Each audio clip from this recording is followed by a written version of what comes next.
Good afternoon, students. Today we will see about nutritional deficiency disorders. So, first one is anemia. So, if you see the anemia in a broad term, because there are number of and type of anemias are there. So, in broad term, if we define it, so there is a abnormal reduction in the number of circulating RBC and the quantity of hemoglobin and the volume of packaged RBC in given unit of blood. That is considered to be as anemia. Now if you see the classifications, so there are number of classification depends on pathology and physiological class changes. So first one will be according to the anemia classification according to the blood loss. So there will be the acute post hemorrhagic anemia and anemia due to the chronic blood loss. So if you see in them a broad term, so acute post hemorrhagic anemia, so any because of any reasons we are getting hemorrhage in the internal cavities like abdominal cavities, lung cavities, pelvic cavities, or even in the brain or skull. Due to any kind of hemorrhage we are losing the blood and which going to develop anemia. Second was anemia due to the chronic blood loss.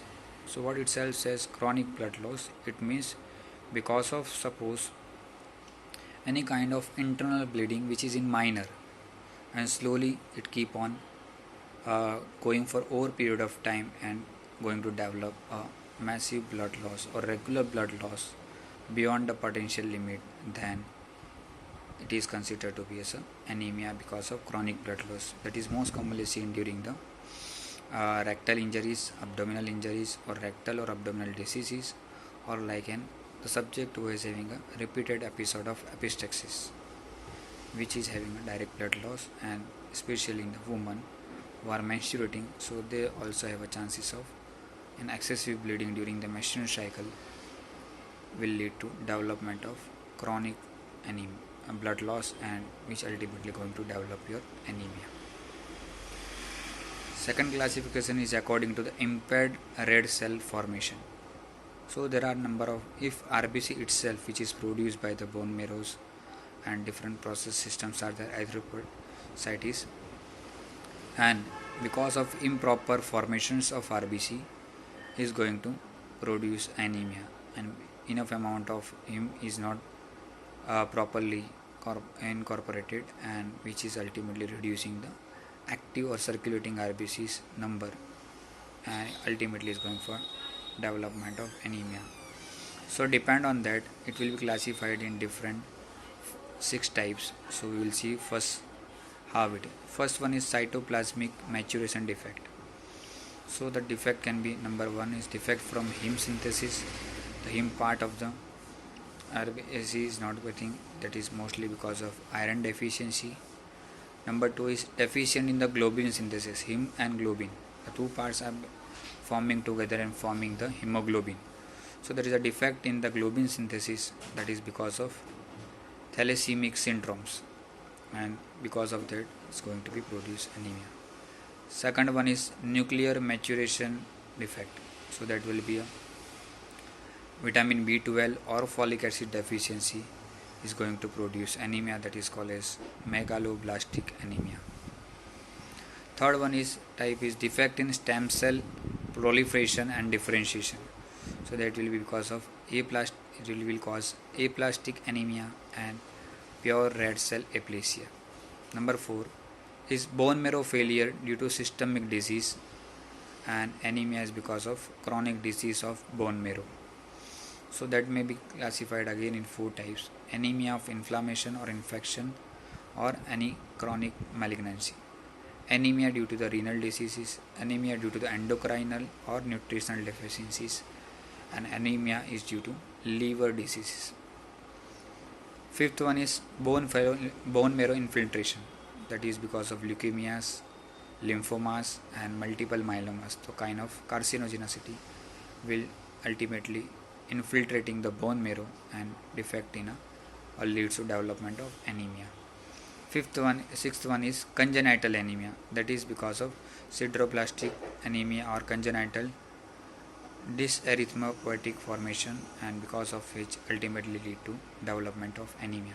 So these are the different 6 classification according to the improper formations of RBC.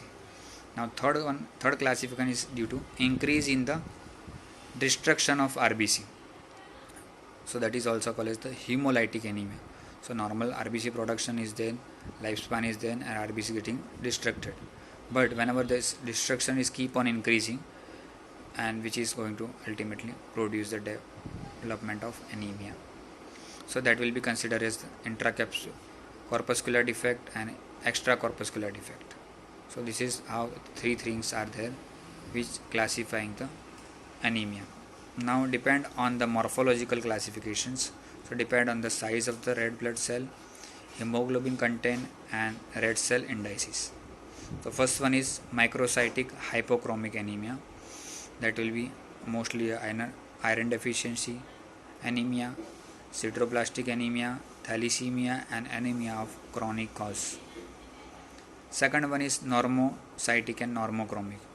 That will be happening because of acute blood loss, hemolytic anemias, and bone marrow failure. Excess amount of the blood is lost, there is an extra amount of RBC has been broken, or there is a direct production house, that is bone marrow is not working well. Third one is macrocytic and normochromic, that is because of deficiency of B12 and all, megaloblastic anemia. Now if we see the overall generalized features of any anemia, so it will be symptoms will be tiredness, easy fatigability, generalized muscular weakness, lethargy, and headache. And in older patient, it may producing the number of diseases like cardiac failure, confusion, visual disturbances, and angina pectoris. Now overall generalized signs of anemia that will be observed: tachycardia, tachypnea, orthostasis, pallor, jaundice, spoon-shaped nail, splenomegaly, lymphadenopathy, patches, ecchymosis, and atrophy of tongue papillae. Now if we focus on classifications of anemia, so first we go for iron deficiency. So iron is the most common cause of the anemia worldwide and frequently seen in the general practice. So defective synthesis of hemoglobin resulting in the RBCs are smaller than the normal side and contain the reduced amount of hemoglobin, that is hypochromic. Iron deficiency is usually diagnosed from the red cell indices. A drop in the hemoglobin is generally a late feature in the iron deficiency. So whenever your hemoglobin value is normal, so it does not mean that you do not have a chances of iron deficiency anemia. If you see the normal metabolism of the iron, so it's a pivotal role in the many metabolic process. An adult average required 3 to 5 gram of iron, of which 2/3 is oxygen carrying molecular hemoglobin. In normal Western diet, around 15 mg of iron is daily, which is only 5 to 10% is getting absorbed, that is hardly 1 mg. So principally in the duodenum and upper jejunum and acidic conditions help the absorption of the iron in the ferrous form. So absorption is helped by the presence of other reducing substances like hydrochloric acid and ascorbic acid. So iron stores and compromise the ferritin, and liable and readily accessible source for the iron, and hemocyanin, an insoluble form found predominantly in the macrophages. About 1 mg of iron is a daily shed from the body in a urine, fecal matter, sweats, and cells shed from the skin and GIT. Menstrual losses of additional 200 mg per month, an increase in the requirement in pregnancy around 500 to 1000 mg to contribute the higher incidence of iron deficiency in the woman during the reproductive age. Now causes for the same is inadequate intake of iron, malabsorption of the iron due to the hypokalemia or diarrhea, increase in the requirement of iron during the growing child and lactating woman and pregnancy, increased loss of iron due to the injuries or repeated epistaxis and peptic ulcer, chronic blood loss such as a menstrual and menopausal bleeding, and subtotal or complete gastrectomy. Now iron requirements of daily: children 1 mg per day, male 0.5 to 1 mg per day, menstruating woman 1 to 2 mg per day, pregnant female 1.5 to 2.5 milligram per day. An adequate diet contains around 15 milligram of iron, out of that 5 to 10% which is absorbed. And normal plasma iron is 80 to 120 microgram. Now we see the clinical features of iron deficiency anemia. That will be pallor, spoon-shaped nail, fatigue and weakness, anxiety, irritability, sleeplessness, palpitation, hair loss, fainting, depression, and ultimately breathlessness. If we see the oral manifestation, there will be paral or oral mucosa of gingiva, generalized atrophy or oral mucosa both in tongue and buccal mucosa, redness, soreness and burning of tongue. Severe cases, fungiform papillae are also affected and leaving the tongue completely smooth and waxy, cracking and fissures on the corner of the mouth. Then recurrent ulcerations and candidal lesion can also cause the iron deficiency anemia. And if you see the management part of this iron deficiency anemia, or if you see the hematological investigations, so microcytic and hypochromic and the peripheral smear shows the abnormal form of RBCs. Reduction in the hemoglobin level and normally slightly reduced in the RBC count as well. MCV, MCH and MCSC are also reduced. Bone marrow finding shows the cellularity is normal, erythropoiesis is normoblastic and erythropoiesis with small polychromatic normoblast. Marrow iron decrease in the absence of the sideroclastic granulism from the development of normal blast. Biochemical changes will found a low serum iron level, total iron bearing capacity is high and serum ferritin is as well is low. Treatment include about first we have to look for the underlying cause.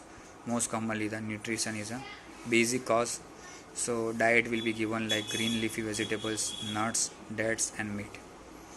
In case of iron therapy, that can be given in two forms, either in the oral form and in parenteral form. In oral form, ferrous sulfate 200 mg per day, ferrous fumarate 200 mg per day and ferrous gluconate 300 mg per day, and this kind of tablets are mostly free of the cost by all government setups. Parenteral therapy is iron dextron, iron sorbitol citrate and iron carbohydrate complex can be given in the parenteral form. In case of severe loss, then there is a blood transfusion is required.